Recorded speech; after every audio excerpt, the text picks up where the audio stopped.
이번 달 진리의 말씀 주제는 생명에 이르는 회개입니다.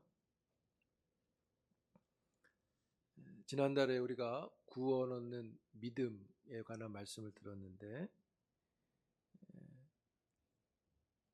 오늘은 구원 얻는 믿음과 함께 생명에 이르는 회개라는 주제로 말씀을 보게 되는데요. 구원 얻는 믿음이라는 주제가 웨스트민스터 신앙고백서의 14장에 나오게 되는데 14장을 마치면 15장이 바로 이 생명에 이르는 회개입니다. 웨스트민스터 신앙고백서 15장에서 이 생명에 이르는 회개에 대해서 이렇게 이야기하는데 맨 첫 줄입니다. 웨스트민스터 신앙고백서 15장 1항 첫 번째 문장을 제가 이제 빌려왔는데 아래 글씨만 함께 읽겠습니다. 시작. 생명에 이르는 회개는 복음적인 은혜다. 오늘 이 말씀에 이 한 가지만 기억하시면 됩니다. 회개는 복음적 은혜다 하는 것만 외우시면 됩니다. 여기서 회개는 죄를 지은 사람이 하는 거잖아요. 우리가 하는 거잖아요. 회개는. 그런데 왜 복음적 은혜라고 하는 것인가? 은혜라는 말은요,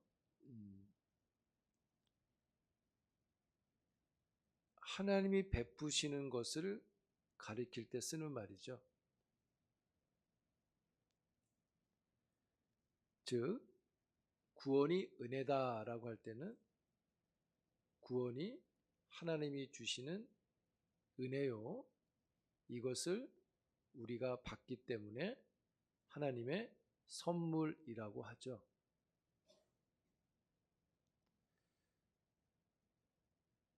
구원 얻는 믿음도 우리가 지난번에 하나님의 은혜의 선물입니다라고 말했는데요. 사람이 함에도 하나님의 은혜라고 말하고 선물이라고 말하는 이유가 뭐냐 하면 이 회개가 생명에 이르는 회개이기 때문에 하나님의 은혜의 선물이라고 하는 것입니다.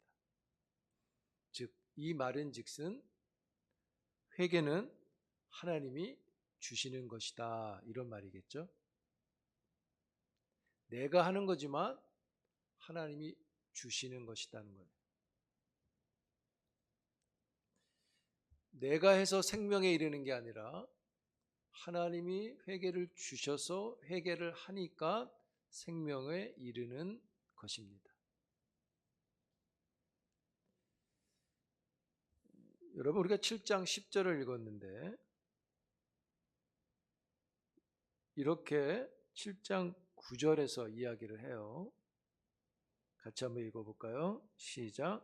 내가 지금 기뻐함은 너희로 근심하게 한 까닭이 아니요 도리어 너희가 근심함으로 회개함에 이른 까닭이라. 너희가 하나님의 뜻대로 근심하게 된 것은 우리에게서 아무에도 받지 않게 하려 함이라. 여기 보시면 바울이 이야기하는 거잖아요. 너희에게 근심하는 회개가 있어서 나는 되게 기쁘다. 근데 이 근심하는 회개는 하나님의 뜻 안에서 하는 회개라고 말하고 있죠. 회개가 하나님의 안에 있기 때문에 회개는 사람이 하지만 회개는 하나님이 주시는 은혜의 선물이 되는 것입니다. 그래서 사도행전 11장 18절에서 누가가 이렇게 이야기합니다. 같이 한번 읽어볼까요? 시작. 그들이 이 말을 듣고 잠잠하여 하나님께 영광을 돌려 이르되 그러면 하나님 이방인에게도 생명 얻는 회개를 주셨도다. 누가 회개를 주셨다고요? 하나님이 주셨다. 그래서 하나님 안에 있는 것이고 그것이 하나님의 은혜의 선물이라고 말하는 거예요. 여러분, 회개는요, 율법 때문에 하는 거 아닙니다. 율법에 자꾸 걸리니까 하는 게 아닙니다. 회개는 복음적 은혜로 하는 것입니다. 복음적 은혜의 회개와 율법적 회개 구분이 됩니다. 율법적인 회개는요, 하나님의 진노가 두려워서 하는 회개라고 할 수 있고요. 복음적 은혜의 회개는 하나님의 긍휼하심을 믿고 하는 회개입니다. 여러분, 예를 들어 보면 아벨을 죽인 가인이 있죠. 가인이 아벨을 죽이고 나서 두려운 마음에 회개 같은 말을 하게 됩니다. 그런데 회개한 이유가 자신에게 미칠 형벌이 두려워서 회개하는 내용으로 나타나죠. 복음적 은혜의 회개의 모습이 아닌 겁니다. 형벌이 두려워서 그것이 형벌이 자기한테 올까 봐 회개의 모습을 보였다는 거예요. 그러나 복음적 은혜의 회개는 두려워서 하는 게 아니라 하나님의 긍휼하심을, 자비하심을 얻고자 하는 회개인 겁니다. 그래서 생명을 얻는 것이죠. 오히려 가인은 그런 마음을 토해냈지만, 그 말을 토했지만 그는 죽음에 이르는 것과 같은 거예요. 그래서 여러분, 복음적 은혜 회개는 하나님의 자비를 얻고자 하는 회개이기 때문에 오늘 우리가 읽었던 대로 하나님의 뜻대로 하는 근심은 후회할 것이 없는 구원에 이르게 하는 회개다, 이렇게 말하는 것이죠. 여러분, 생명에 이르는 회개는 하나님의 은혜의 선물인 걸 믿습니다. 선물을 두려워하지 말고 회개를 하는 게 복음인 겁니다. 여러분, 우리는 값싼 은혜가 주도하는 현대 교회의 위기에 직면해 있다고들 말하죠. 이 말은 교회가 구원 얻는 믿음에 관해서는 많이 이야기하는데 생명에 이르는 회개는 잘 말하지 않는다는 거예요.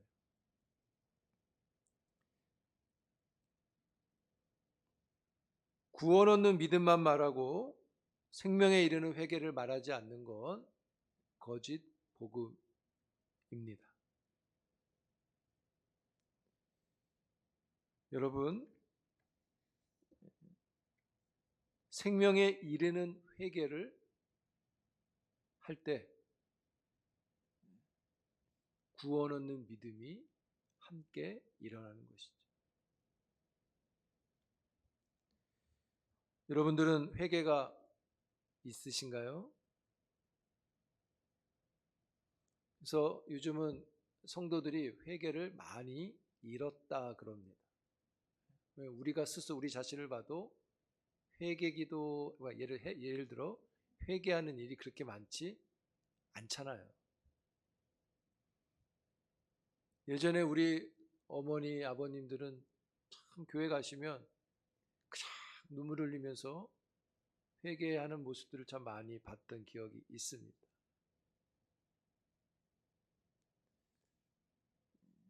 생명에 이르는 회개가 우리에게 충만할 수 있기를 바라요.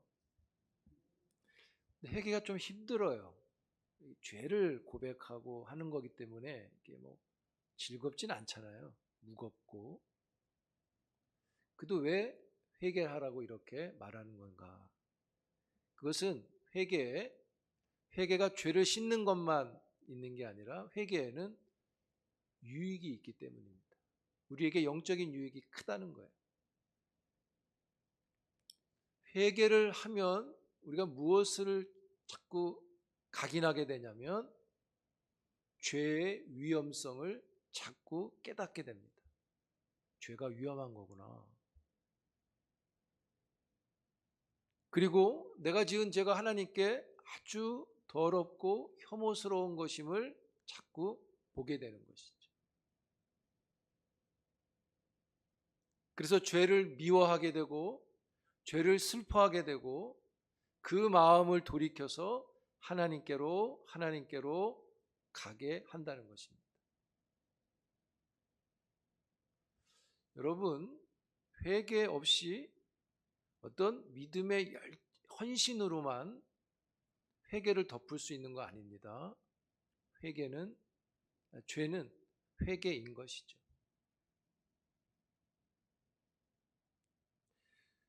내가 주의 일을 뭔가 이렇게 막 해서 내 죄를 덮을 수 있는 게 아니란 겁니다. 죄는 회개를 통해서 용서받는 겁니다. 그러니까 이게 영역이 다르다고 보시면 돼요. 근데 이쪽 걸 가지고 이쪽 걸 대신하겠다 하는 생각은 건강한 거 아닙니다. 지혜로운 거 아닙니다. 이 말은 우리에게 회개가 있어야 한다는 것이죠. 죄에서 돌이키고 하나님께로 가게 하기 때문에 유익이 되는 것입니다. 그런 예를 소개해 드릴게요. 교부 시대에 아우구스티누스가 있잖아요. 우리 기독교에 가장 큰 영향력을 끼친 사람인데, 이분이 쓴 우리가 다 아는 고백록이란 책이 있죠. 그 고백록이란 책에 보면 아마 웬만한 집에 한 권씩 다 있을 것 같은데, 교회를 안 다녀도 있을 것 같아요. 유명한 고전이니까. 그 고백록에 보면 이 아우구스티누스가 어릴 때 도둑질한 이야기를 고백해요. 자기가 배가 되게 불렀는데 남의 집 배를 훔쳤다는 거예요. 배가 부른데도 배를 훔쳤다고 고백합니다. 그래서 이 아우구스티누스는 왜 그랬을까를 이제 거기다 말하는데, 어떻게 해놨냐면, 자기가 배가 불러도 남의 집에 배를 훔친 건 좀 일반적으로 이해 안 되잖아요. 배가 고파서 훔쳤다면 그래도 그럴 수 있겠다고 여기지만, 배가 불렀는데도 배를 훔쳤다는 건 자기가 살펴보니 자기 안에 그 훔친 행동을 가지고 기쁨을 누리고 쾌락을 누리려고 하는 게 있었다는 거예요. 그래서 죄에 대한 경각심을 그 고백록에서 설명합니다. 그런데 이 아우구스티누스의 고백록을 얼마 전에 소천하셨는데 스폴로라는 목사님이 있습니다. 이 목사님이 이 어거스틴이 쓴 이 고백록 이 부분을 보고, 어렸을 때 죄를 고백한 이 부분을 보고 자기도 순간 어렸을 때 친구 2명과 어떤 부인의 양파밭을 쓱 한 것을 내고 회개 기도를 했다고 그럽니다. 여러분, 유익이 얻은 거죠. 책을 통해서 아우구스티누스의 죄를 보고 죄가 혐오스럽다고, 죄가 더러운 거라고, 죄가 쾌락을 즐기는 그런 거란 거를 깨닫고 본인도 죄를 회개하게 되죠. 즉 죄를 미워하고 싶어하고 멀리하고 싶어하는 그 마음을 갖게 돼서 자기도 어렸을 때 친구랑 했던 그것을 회개했다는 것입니다. 그렇게 기록해 놨어요. 어렸을 때 수박소리 하신 분들 우리 해봤잖아요. 똑같은 거 아닙니까? 근데 어거스틴은 말하는 거예요. 그 수박소리가 그냥 하나의 문화로서의 즐거움이 아니라 죄를 짓고 쾌락을 느끼고 싶은 마음이 의해서 했다는 거예요. 그래서 고백한다는 것이죠. 그 죄를 고백한다. 그리고 스폴러 목사님은 그 죄를 보고 또 본인도 죄가 이렇게 안 좋은 거구나 하나님 앞에. 그리고 지나간 그 어렸을 때를 또 기도했다는 것이고. 여러분, 회개는 유익이 있어요. 회개는 찾아서라도 하면 유익이 있습니다. 회개를 피하지 마시고 할 수 있기를 바랍니다. 회개를 피하지 않는 게 복음입니다. 그러면 이렇게 우리가 회개만 하면 되는 것인가? 이 회개라는 건 뉘우친다는 뜻이잖아요. 뉘우칠 회자, 고칠 개자를 씁니다. 그래서 회개, 뉘우치고 고친다는 뜻인데, 기독교는 이것을 돌이킴이라고 합니다. 회개만 하면 되는가? 단순히 뉘우치기만 하면 되는가? 그렇지 않습니다. 기독교, 성경이 말하는 회개는 믿음이 동반되어집니다. 예를 들게요. 마태복음 27장에 보면 가룟 유다가 예수를 팝니다. 그리고 회개하게 되죠. 그런데 그 회개 안에 믿음이 없는 걸 우리가 알게 되죠. 회개는 했는데 믿음이 없어요. 어떻게 했습니까? 그 두려운 마음에 자살해버린 거죠. 회개는 뉘우치기만 하면 되는 게 아닙니다. 믿음이 있어야 돼요. 이 믿음은 내가 회개한 거에 대한 의무와 책임을 앞으로 다하겠다고 하는 믿음인 겁니다. 그래서 유다는 회개했으면 돌이키고 고쳤으니까 이젠 주를 위해서 열심히 했어야 됩니다. 그 믿음이 없었어요.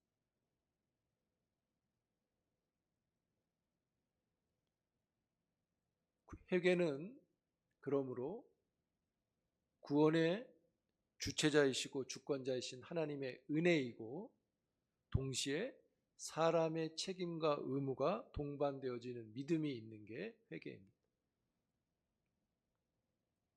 그래서 우리가 처음에 읽었듯이 회개는 복음적 은혜다 이렇게 말할 수 있는 것이죠. 따라합니다.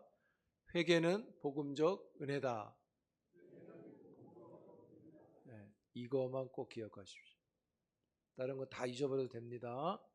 이거만 기억하십시오. 회개는 복음적 은혜다. 제가 만든 게 아니라 우리가 신앙을 고백하는 고백서에서 그렇게 만들어서 우리에게 말하는 것입니다. 누가 회개합니까? 내 옆에 있는 사람이 해야 됩니까?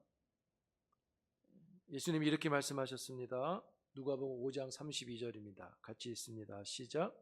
내가 의인을 부르러 온 것이 아니요 죄인을 불러 회개시키러 왔노라. 여기 보시면 회개할 대상은 죄인인 것을 알 수 있죠. 근데 예수님의 이 말씀에는 그 이면을 보면 의로운 사람은 회개할 필요가 없다는 의미도 있겠죠. 그런데 안타깝게도 성경은 로마서 3장 23절에 이렇게 이야기합니다. 같이 있습니다. 시작. 모든 사람이 죄를 범하였음에 하나님의 영광에 이르지 못하더니. 의인은 회개 안 해도 되는데 문제는 모든 사람이 죄가 있다는 것이죠. 이 얘기 뭡니까? 우리 모두는 회개를 해야 한다는 것이죠.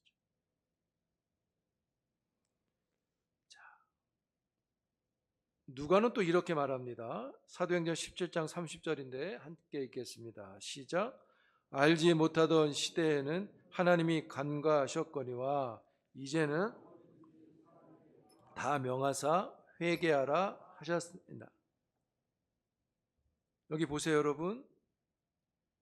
이제는 뭐 옛날 거 말할 거 없이 이제는 어디서든지 누구나 뭐 해야 된다? 회개하라고 말씀하셨다. 여기서는 안 해도 돼. 저기서는 해야 돼, 이게 아닙니다. 어디서나, 교회에서도 회개가 있는 것이죠.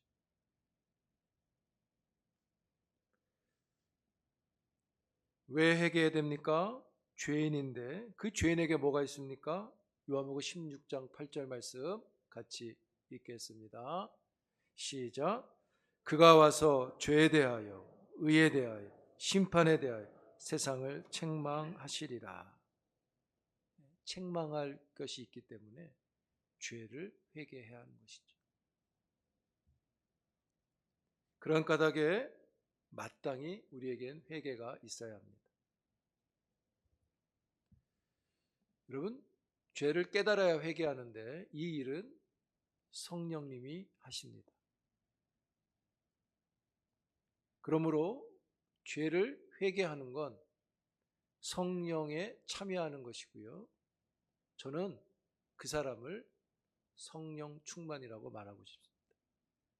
회개하는 사람이 성령 충만인 것.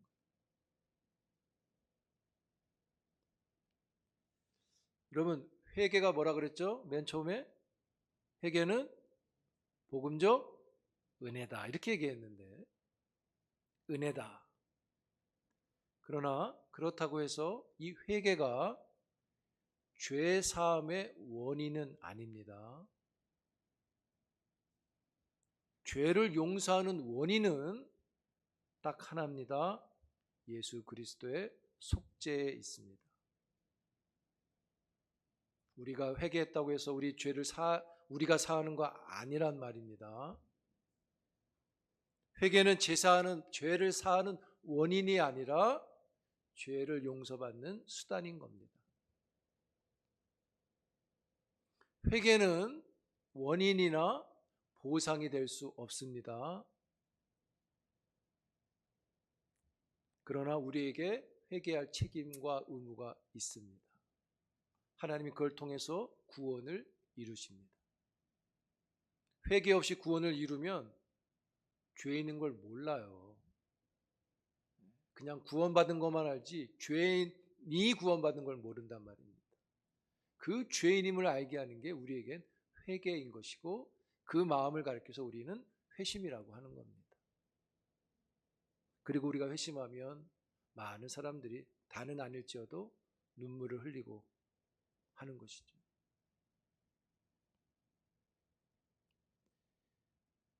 여러분, 회개는 제3의 원인이 아니라고 했어요. 회개는 또한 아무런 공로도 없습니다. 회개가 사람의 공로가 될 수 없다는 얘기입니다. 로마 카톨릭은 회개 안에 사람의 공로가 들어갑니다. 그들은 회개를 단기적으로 이렇게 설명합니다. 마음의 통해가 있고 이렇게 깨닫는 거예요. 그러면 입으로 고백을 한다 그럽니다. 고해 정사 같은 거죠. 그러고 나면 끝나냐? 그렇지 않아요. 보속이라는 게 있습니다. 보속이라 그래요. 이걸 다른 말로 말하면 보상하는 겁니다. 그러니까 쉽게 설명하면, 저도 좀 살펴봤어요. 그 천주교에서 하는 걸 쭉 보니까 잘 설명해 놓은 책을 봤는데, 죄인이 가서 얘기합니다. 신부님, 고해성사를 하면 신부님이 그러십니까? 형제님, 자매님, 주님이 당신을 용서하실 겁니다. 형제님 앞으로 이렇게 하시면 용서의 빛이 충만하게 비칠 겁니다. 이런 식으로 이제 주고받는다 그래요. 그 보석이 뭐냐면, 나가서 회개한 거에 대한 보상을 본인이 하는 겁니다. 하나님께 할 수도 있고, 이웃에게 할 수도 있고, 어떤 것들을 보상하는 겁니다. 그게 헌금일 수도 있고, 그게 사회봉사일 수도 있고, 여러 가지로 나타나요. 근데 문제는 뭐냐? 좋은 거 아니냐 생각되는데, 이것이 우리 기독교에서 볼 때 문제는 보속이라고 하는, 그러니까 보상을 하면 속죄가 된다는 뜻이에요. 쉽게 생각하면 이 보속이라는 것이 우리 율법에도 나오잖아요. 예를 들어서 이웃에게 해코지를 하면 어떻게 하라? 죄를 물으면서 그 이웃에게 갑절로 보상하라고 하죠. 그럼 어떤 차이가 있느냐? 보상과 보속의 차이는 이렇게 보시면 됩니다. 죄를 사하는 데 있어서 보속은 그 사람의 행동이 죄를 사하는 과정에 있다는 거예요. 즉 사람이 죄를 사하는데 참여하게 되는 거죠.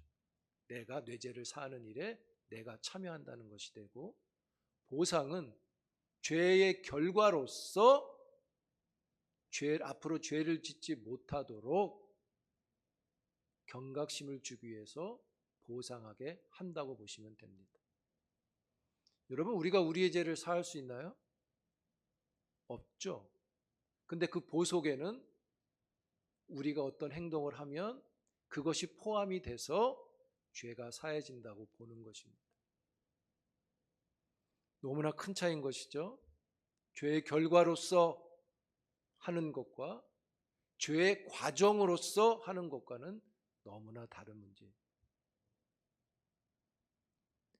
그래서 여러분, 회개의 보속이 들어가는 건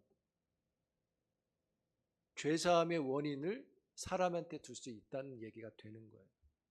그래서 우리는 그것을 아니라고 말하는 것입니다. 회개의 보속이 죄사함의 원인이 될 수 없는 겁니다. 아멘.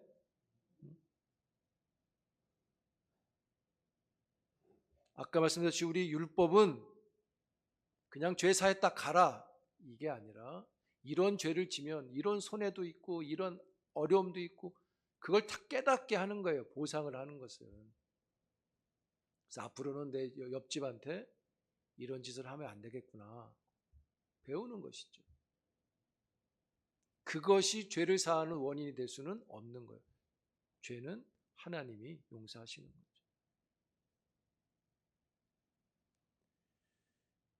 여러분, 우리가 주님을 만났기 때문에 회개하는 거지, 회개를 해서 주님을 만나는 건 아닌 거잖아요. 똑같은 겁니다.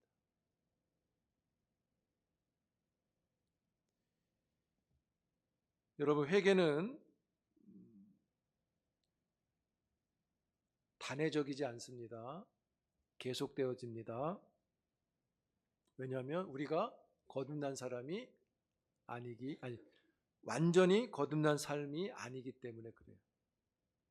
죄인으로 살아가기 때문에, 죄를 지으며 살아가기 때문에 회개는 우리에게 계속 됩니다.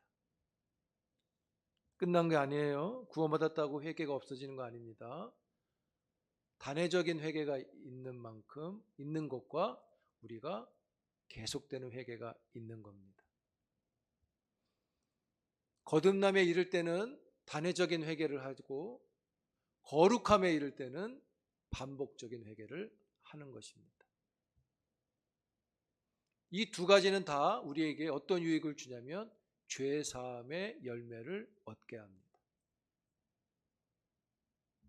성도 여러분, 계속적인 회개가 여러분들에게 있기를 바라요.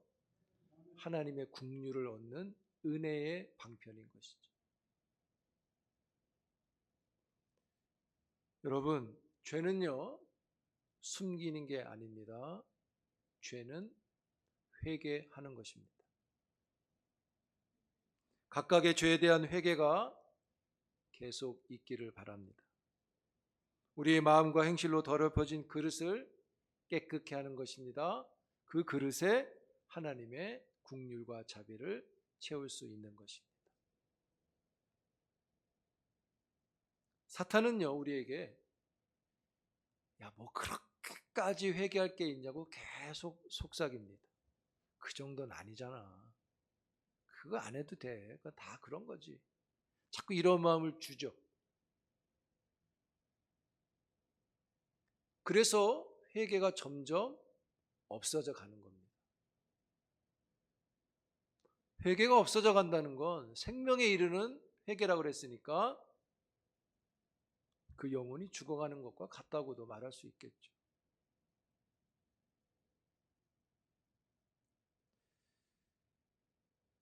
사랑하는 성도 여러분, 구약성경 스바냐에 보면 선지자가 그런 말을 합니다. 9장에 보면 그의 말을 문맥으로 놓고 보면 이렇게 말할 수 있어요.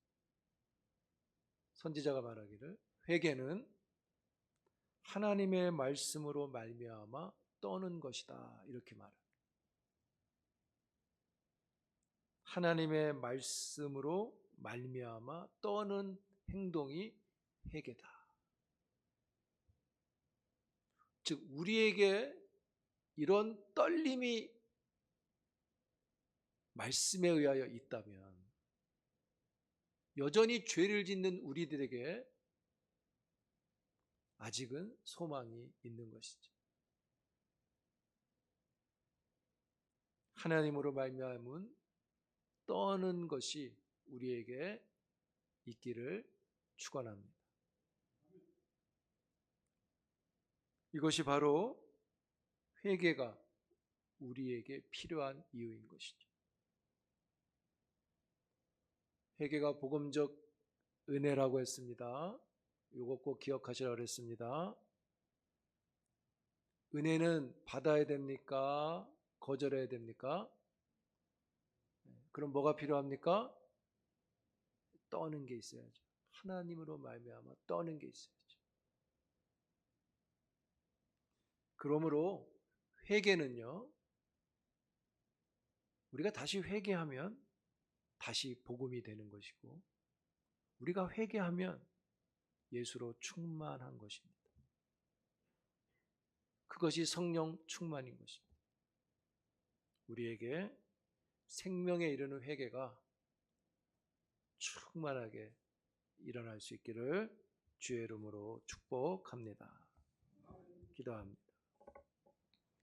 하나님 앞에 회개를 하여 생명의 충만함을 누리며 믿음의 길을 가는 하나님의 종들이 되게 하옵소서.